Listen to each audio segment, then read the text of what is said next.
দেখেছেন আপনার ছোট ছেলে আর ছোট বৌমার কাণ্ড কারখানা? যেদিন থেকে আপনার ছোট বৌমা বাড়িতে এসেছে সেদিন থেকে আপনার ছোট ছেলে তো বইয়ের পিছনই ছাড়ছে না। বাবারে বাবা, আপনার ছোট বৌমা না হয় চাকরি করে, আমরা না হয় ঘর সংসার সামলাই, তাই বলে আপনার ছোট ছেলে সারাক্ষণ বইয়ের পিছনে পিছনে ঘুরে বেড়াবে?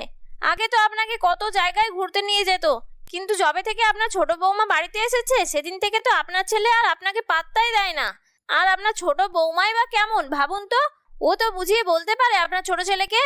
আরে না না বড় বৌমা, তুমি ভুল করছো। আসলে ছোট ছেলে আর ছোট বৌমা দুজনেই একই কোম্পানিতে চাকরি করে, তাই হয়তো দুজনে সারাক্ষণ একসঙ্গে থাকে। আর তাছাড়া ওদের সময়ই বা কোথায় বলো? আর এই রবিবারই তো ছোট ছেলে বলছিল কোথাও ঘুরে আসবো নাকি। আমি বললাম এত গরমে আর যাবো না বাবা। আপনার ছোট বৌমা এসে আপনাকেও বশ করে নিল? তাহলে বোধহয় আমিই খারাপ, আমিই বোধহয় বুঝতে পারছি না। ঠিক আছে, আপনাদের যা মনে হয় তাই করুন, আপনাদের আফটার অল মা ছেলের ব্যাপার। মা, আমি অফিসে চলে গেলাম, আজকে একটু ফিরতে লেট হবে। আসলে অফিসে একটা পার্টি আছে, আমরা দুজনেই ওই পার্টিটা অ্যাটেন্ড করব, তাই একটু ফিরতে লেট হবে। আপনার ছেলে অফিসে বেরিয়ে গেছে, আজকে আসলে ওর খুব সকাল সকাল একটা কল ছিল, তাই ওকে বেরোতেই হয়েছে।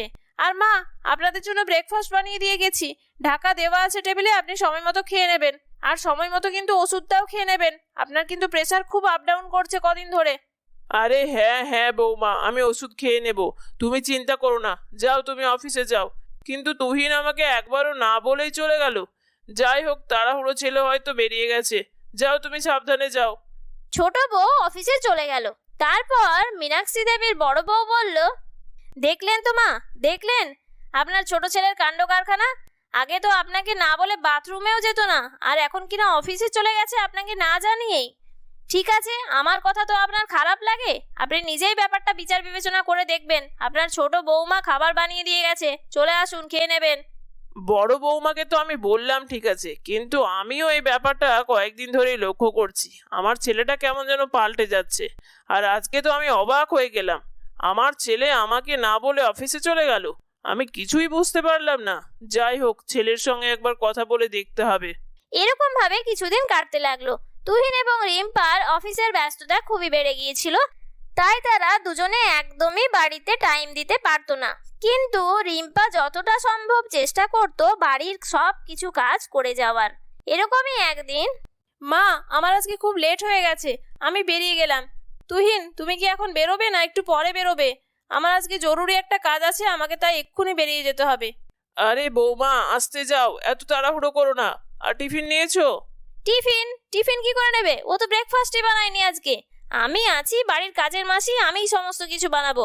আপনার ছোট বৌমা চাকরি করে বলে কথা, আর আপনার ছোট বৌমা খাবার দাবার বানাবে? ও তো সকালবেলা অফিসে চলে যায় আর সন্ধেবেলা বাড়ি ফেরে। বাড়িতে কি হচ্ছে না হচ্ছে এসব খেয়াল রাখার কি দরকার আছে ওর? বৌদি, তুমি কেন সবসময় ঝামেলা করো? রিম্পা তো যতটা সম্ভব সমস্ত কাজ করার চেষ্টা করে। ও তো প্রতিদিনই ব্রেকফাস্ট বানিয়ে দিয়ে যায়, আর রাতে যা খাবার বানানো হয় সেটাও তো ওই বানায়। আর তাছাড়া বড় বৌদি, তোমাকে তো সমস্ত কাজ করতে হয় না। আমাদের বাড়িতে দুটো কাজের লোক আছে, তুমি শুধু একটুখানি দুপুরবেলা খাবার বানাও, সেজন্য তুমি এত কথা শোনাচ্ছ।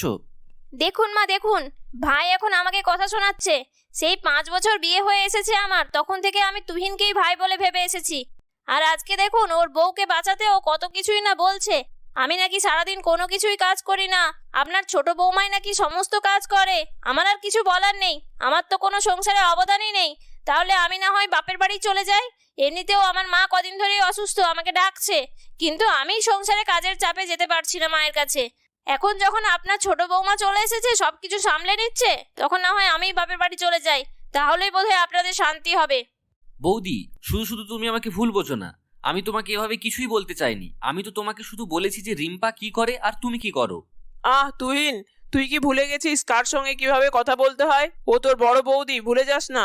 সম্মান না দিতে পারিস, অসম্মান করবি না। আমি কিন্তু আমার বাড়ির বউদেরকে যথেষ্ট সম্মান দিই। আর কথা বাড়াস না, যা তোরা অফিসে চলে যা। তুহিন এবং রিম্পা দুজনে অফিসে চলে গেল। অনামিকা নাটক করে চোখের জল ফেলতে লাগলো, আর রিম্পার নামে শাশুড়িকে উস্কাতে শুরু করলো। তুহিনের মা অনামিকার উস্কানিতে একটু একটু প্রভাবিত হতে শুরু করলো। এরকম ভাবে একদিন অনেক রাতে তুহিন এবং রিম্পা অফিস থেকে ফিরলো। তুহিনের মা তাদের জন্য ওয়েট করছিল। বৌমা, তুহিন, চল সবাই মিলে খেয়ে নি। এত দেরি হলো কেন তোদের? এত দেরি হলো দেখে আমি ভাবলাম আমি ওয়েট করি তোদের জন্য। তোরা একলা কেন খাবি? আমি তোদের সঙ্গে খাবো। কিন্তু মা, আমরা তো খেয়ে এসেছি। আসলে আজকে আমাদের একটা মিটিং ছিল, ওখানে খাওয়া দাওয়া হয়েছে। তোমাকে বলা হয়নি। আমি ভাবলাম তোমরা খেয়ে দিয়ে ঘুমিয়ে পড়বে। আর তুমি এত রাত পর্যন্ত জেগে আছো কেন মা? এমনিতেই তোমার শরীরটা খারাপ, তার উপর তুমি আবার রাত জেগে শরীর খারাপ করছো কেন? তুমি খেয়ে নাও, আমি খুব টায়ার্ড হয়ে গেছি, আমি রুমে গেলাম। তুহিনের মায়ের খুব খারাপ লাগলো, কিন্তু সে মুখে কিছু বলল না। রিম্পা ব্যাপারটা বুঝতে পারলো। সে তার শাশুড়ি মায়ের কাছে গিয়ে শাশুড়ি মাকে বলল, মা, আমি বুঝতে পারছি আপনার খারাপ লেগেছে। আপনি খেতে বসুন, আমি আপনাকে সার্ভ করে দিচ্ছি। আসলে মা, মিটিংটা হঠাৎ করে ফিক্স হয়ে গিয়েছিল, আর ওনারা খাওয়া দাওয়ার ব্যবস্থাও করে ফেলেছিলেন, তাই আপনাদেরকে আর ফোন করে জানানোর সময় পাইনি। হ্যাঁ বৌমা, তোমরা ব্যস্ত মানুষ। আমারই বয়স হয়েছে এখন, তাই সংসারে ভ্যালুও কমে গেছে। আগে তো আমার ছেলে আমাকে না জানিয়ে কোনো কিছুই কাজ করতো না। এখন তুমি আসার পর থেকে ও আমাকে আর কিছুই জানায় না। তুমিই হয়তো বারণ করেছো। ঠিক আছে, তোমাকে আর দরদ দেখাতে হবে না। যাও, তুমি নিজের রুমে যাও, রেস্ট করো। তোমাদের তো আবার কালকে সকালে বেরোনো আছে। আমি বয়স্ক মানুষ, খেয়ে দিয়ে ঠিক চলে যাব। বড় বৌমা অনেকবার বলেছিল আমাকে খেয়ে নেওয়ার জন্য, আমিই খাইনি, ভেবেছিলাম তোমাদের সাথে খাবো। রিম্পা আর কিছুই বলতে পারলো না। সে রুমে চলে গেল। পরদিন সকালবেলা রিম্পা এবং তুহিন অফিস যাওয়ার পর তুহিনের মা বড় বৌমাকে ডেকে বলল, বড় বৌমা, তোমার কথাই ঠিক ছিল। আমার ছোট খোকা সত্যি সত্যি বদলে গেছে।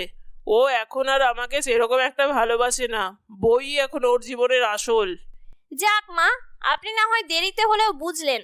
দেখলেন তো, আমি এতদিন আপনাকে বলছিলাম যে আপনার ছোট বৌমা আপনার ছোট ছেলেকে পুরোপুরি বশে করে নিয়েছে। এই তো সেদিন আপনার ওষুধ পর্যন্ত আপনার ছোট ছেলে নাকি আনতে ভুলে গেছিল। তারপর আমি আবার ভোলাকে দিয়ে ওষুধ নিয়ে আসা করালাম। আমাদেরও তো নতুন বিয়ে হয়েছিল, কই আমাদের কাছ থেকে আপনি এরকমের ব্যবহার পেয়েছেন? না বৌমা, এরকম ব্যবহার কখনো পাইনি। কালকে রাতে আমি রাত 12টা পর্যন্ত ওয়েট করছিলাম ছেলে আর বৌমার সাথে খাবো বলে, কিন্তু ওরা যে খেয়ে এসেছে সেটা আমাকে নাকি ওরা বলতেই ভুলে গিয়েছিল। এখন বোধহয় আমার প্রয়োজন ফুরিয়েছে। যাই হোক বড় বৌমা, আমার ছোট ছেলেকে তুমি যে কোনো প্রকারে আমার কাছে এনে দাও।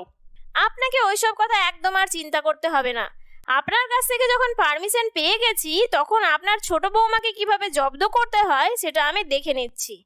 সেদিনের পর থেকে অনামিকা বিভিন্নভাবে রিম্পাকে হেনস্থা করতে শুরু করে। আর রিম্পার শাশুড়ি মাও অনামিকাকে কিচ্ছু বলতো না, বরং তাকে মদত দিত এরকম করার জন্য। একদিন অনামিকা প্ল্যান করলো রিম্পার ক্ষতি করবে।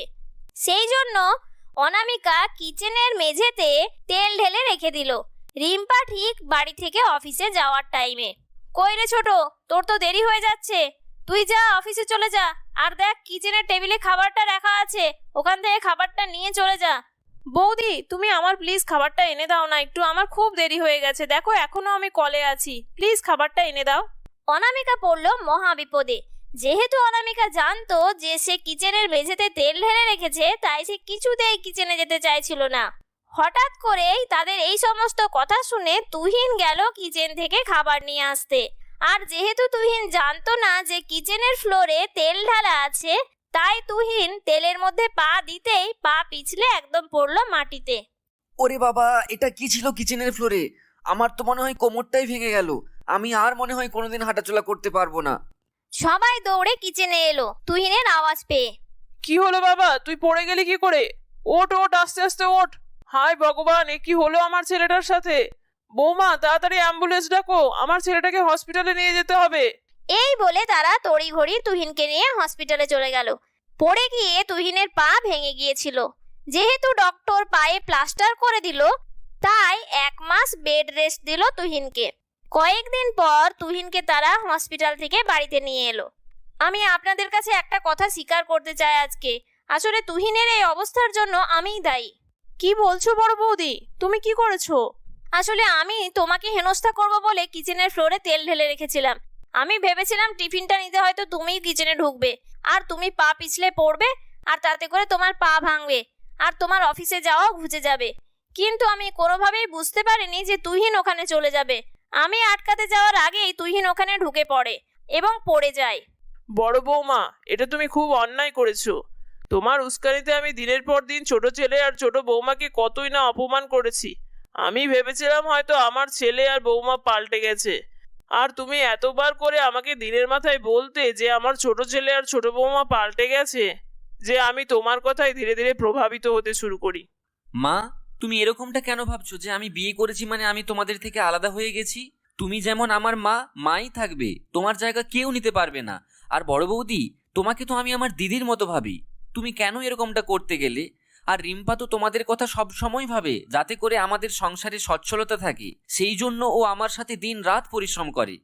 কবেই আমি বাইরে যাওয়ার অফার পেয়েছিলাম, কিন্তু রিম্পা নিজেও প্রমোশন নেয়নি, আমাকেও প্রমোশন নিতে দেয়নি, কেননা রিম্পা চেয়েছিল সবার সাথে একসাথে মিলেমিশে থাকতে।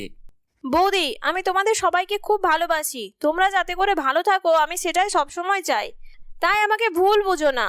আমি জানি তুমি যেহেতু হাউস ওয়াইফ, তাই তোমার বাড়িতে থাকতে থাকতে মাঝে মাঝে খুব বোরিং লাগে, তাই আমার মনে হয় তুমিও একটা কিছু কাজ করো, তাতে করে তোমার মনটাও ভালো থাকবে, আর তুমি একটু বাইরেও বেরোতে পারবে।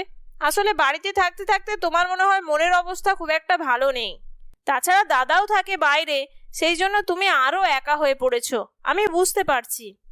রিম্পা, তোমার মন অনেক বড়, আমি সত্যিই তোমাদের সঙ্গে খুব অন্যায় করেছি। আসলে আমি নিজে আমার হাজবেন্ডের সাথে টাইম স্পেন্ড করতে পারি না বলে আমার খুব আফসোস হয়, সেই থেকেই আমার মনে এত ক্ষোভ জন্মায়, সেই জন্য আমি তোমাদের ক্ষতি করার চেষ্টা করি, পারলে সবাই তোমরা আমাকে ক্ষমা করো। এইভাবে অনামিকা সবার কাছ থেকে ক্ষমা চেয়ে নেয়, আর রিম্পা আর তুহিন সবাইকে ক্ষমা করে দেয়। তারপর তারা সুখে শান্তিতে সংসার করতে শুরু করে। বন্ধুরা, আমাদের গল্পটি তোমাদের কেমন লাগলো কমেন্ট করে অবশ্যই জানিও। যদি ভালো লাগে তাহলে একটি লাইক করো, আর চ্যানেলটির ভিডিওগুলিকে ভালো লাগলে চ্যানেলটিকে সাবস্ক্রাইব করো এবং পাশে থাকা বেল আইকনটিকে প্রেস করে দিও, যাতে করে আমাদের ভিডিও সবার আগে তোমাদের কাছে চলে আসে। ধন্যবাদ।